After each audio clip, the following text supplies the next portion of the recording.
conversations and or move up and get a chair, we'd appreciate it. Start off, please silence any cell phones, any sidebar conversations so we can keep moving. Once again, operational briefing for Wednesday, August 25th. Please silence your cell phones, sidebar conversations in the back. Please reduce them or move up to a chair. We'd appreciate it. As far as the general management, general control objectives, there are no changes from last operational period. Current situational update, night operations, John Heggie. Good morning, everybody. Had a pretty successful day with some activity last night, so we'll go ahead and start off in Branch 9. So plateau's looking good in Branch 9. Everything's looking pretty solid in that area. The fire's backing down to Highway 36 in Branch 9, but we did have one spot that was picked up over the Feather River, basically in Division Kilo. So it's going to be some attention to keep eyes in that area as we go through the day.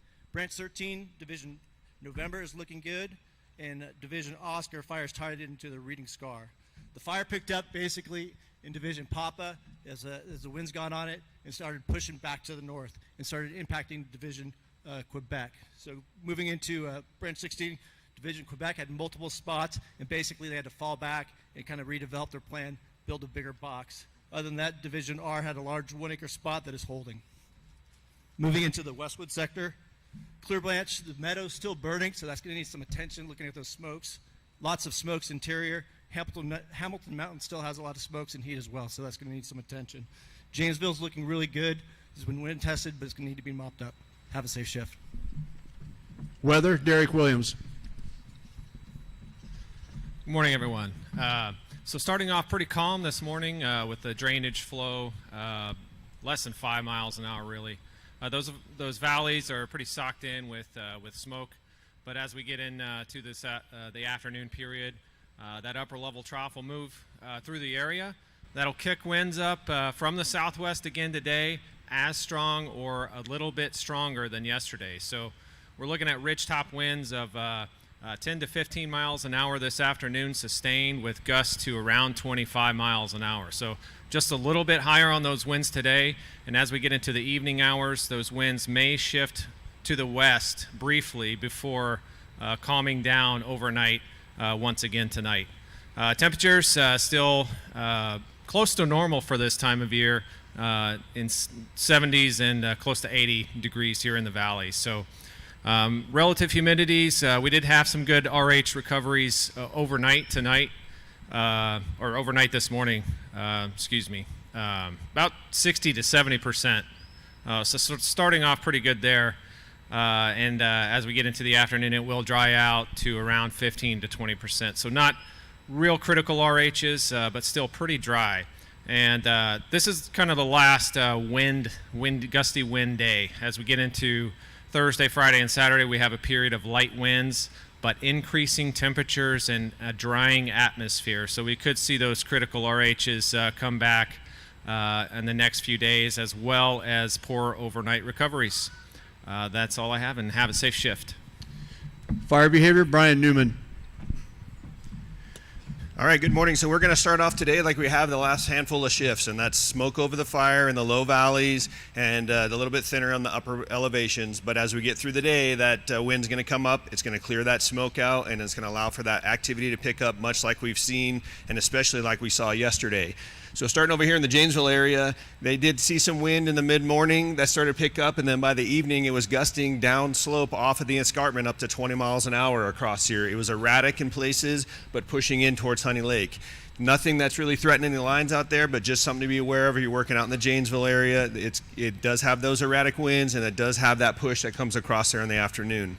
Coming up over in the Clear Branch area, this is that funnel again that we've been talking about for the last few weeks. As we get that southwest flow, comes across and pushes down through that drainage down Highway 36 area. Not a lot of activity in there, but there is still that opportunity for anything that's smoldering in there to come up and potentially have some activity. So just be heads up on that area as we get those afternoon winds.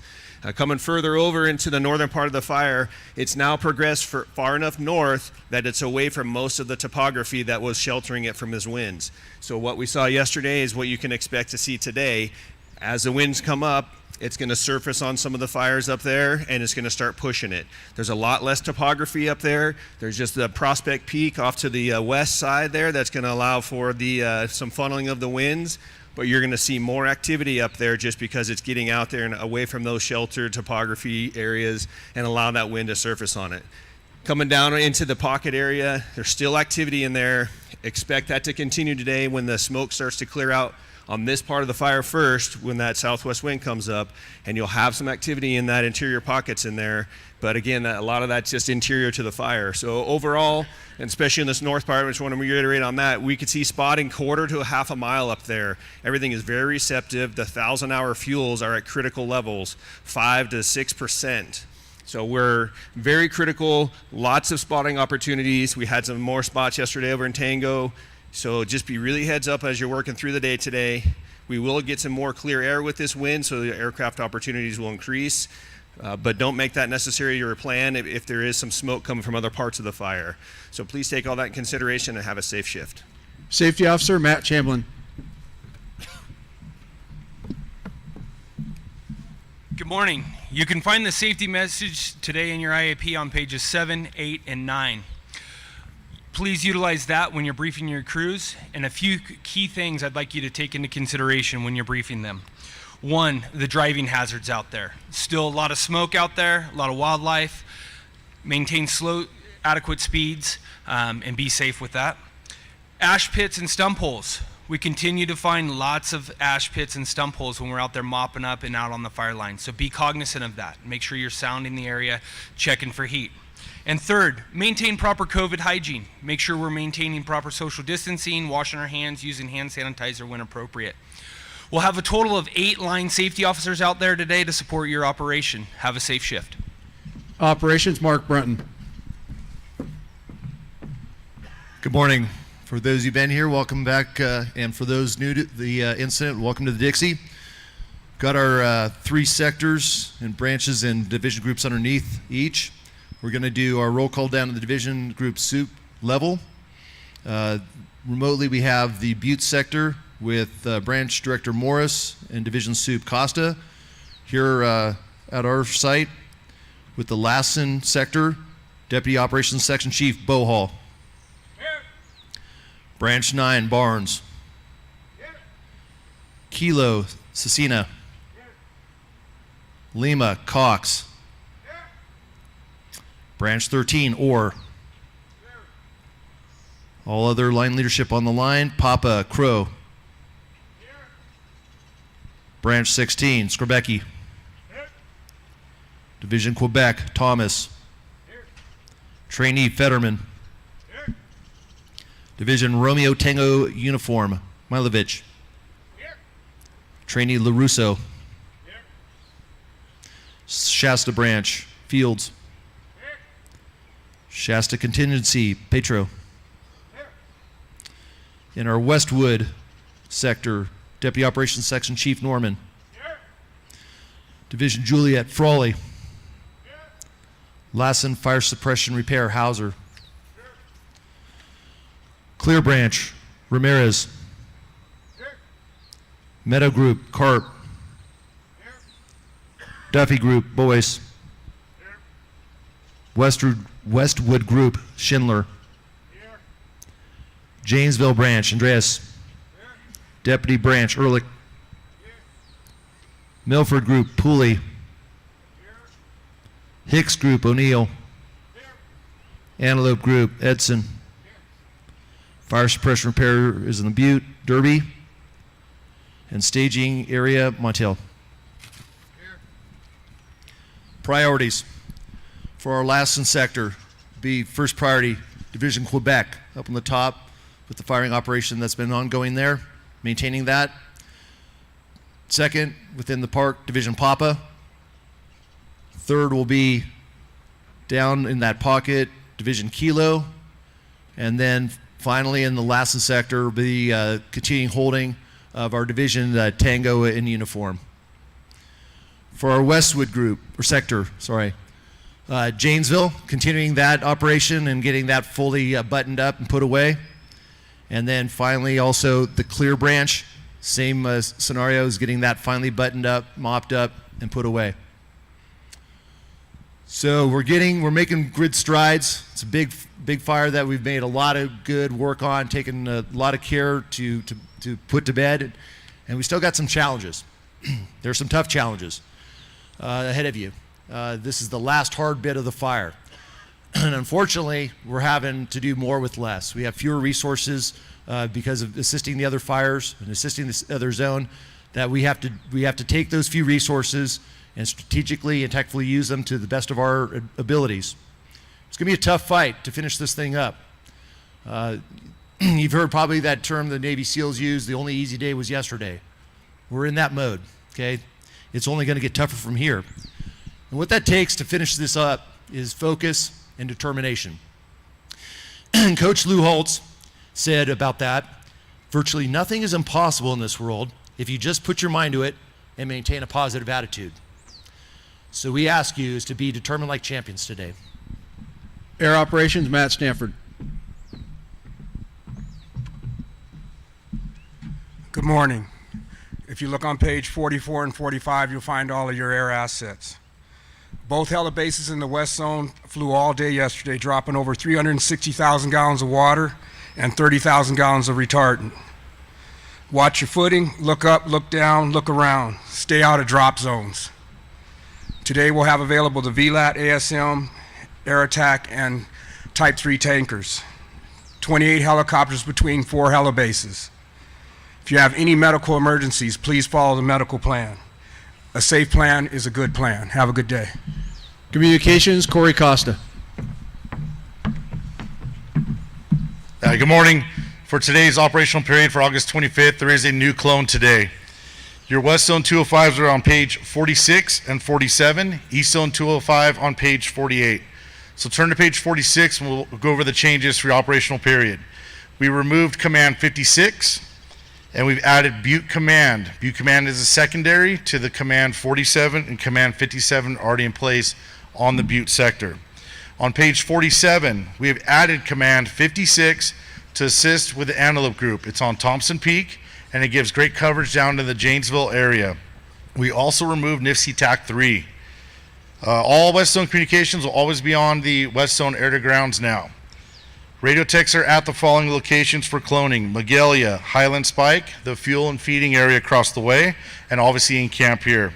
We do ask to help move the cloning line faster, to please make sure that you disinfect your radio with the wipes provided. Please have your lapel mics and dust covers removed, and also have your radio turned on. As always, any questions, concerns about coverage or anything else, come see us at Communications. We're at the end of Main Street down here by Supply. Have a safe shift.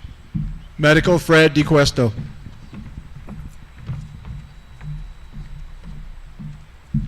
Good morning. If you turn to page 51 in your IAP, you'll find the incident medical plan. Please review this with your personnel all the way to the lowest level. Pay particular attention to box 8. The left side is the procedures of following a light emergency. The right side is the information we need to help you mitigate your issue efficiently with the appropriate resources. If you have any in-camp medical needs, see the folks at CalMat. They're in between feeding and comm unit. If you have any injuries to report, come see us in Trailer Row. And lastly, if you have anything to contact us about, come see us or contact the number at the bottom of the 206. Thank you. Have a safe shift. Information, Blanca Mercado. Good morning. If you could please turn to page 54 in your IAP.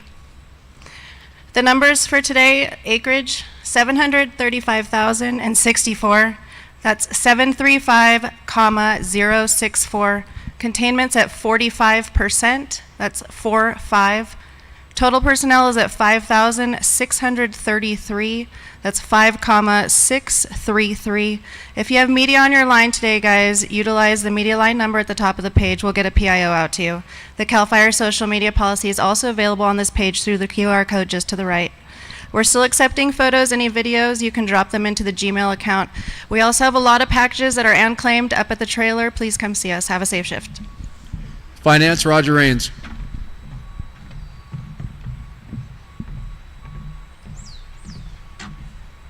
Good morning. Finance message is on page 56. So this message this morning is for our private hired contractors. If you have hired equipment out here and your name is on that list right there by the IAP table, the same list is on the signboard back there and the signboard by the kitchen. If your name and your business is on that list, you need to get into the time trailer and drop off your contracts. We cannot pay you until we get those. And also my federal counterpart down in the East Zone asked me to mention is that if you are a federal contractor and have not dropped off your contracts as well, you need to do that, and we'll get those down to them. Have a great day. Okay, a couple of reminders. The last one breakout will be behind the OES trailer. The Westwood will be back here off to my left. Unassigned resources will be over here past the green gates. As far as meetings, cooperating will be this morning at 0900 hours, same spot. Planning meeting will be tonight at 1700 hours, and your operational briefing tomorrow will be here at 0700. Once again, 0700. Please arrive early. We appreciate it. Closing comments, Unified ICs, Jay Lesser and Billy C.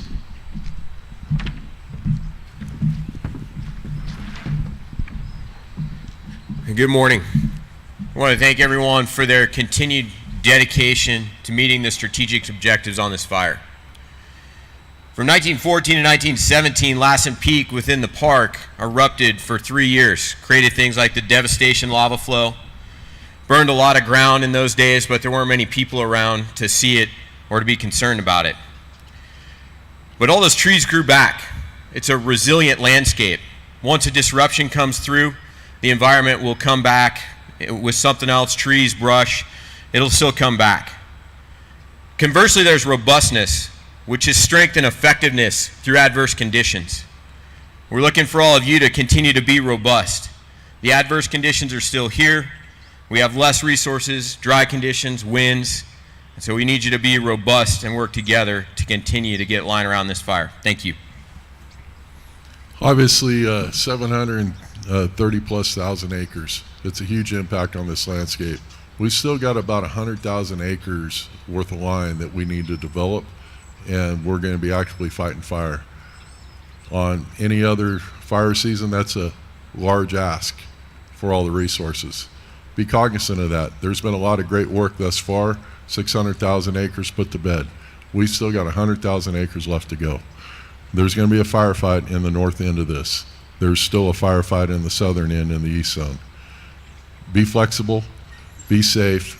We're going to continue to surge resources where necessary, when necessary, to have the right tool in the right place at the right time. At the end of the day, your safety is the most important aspect that we need to all look at. So have a safe shift out there, work hard, and stay aggressive, and be ready to move when you're asked to. Thank you. That concludes your operational briefing. Reminder, turn on your cell phones and turn your radios up. Thank you.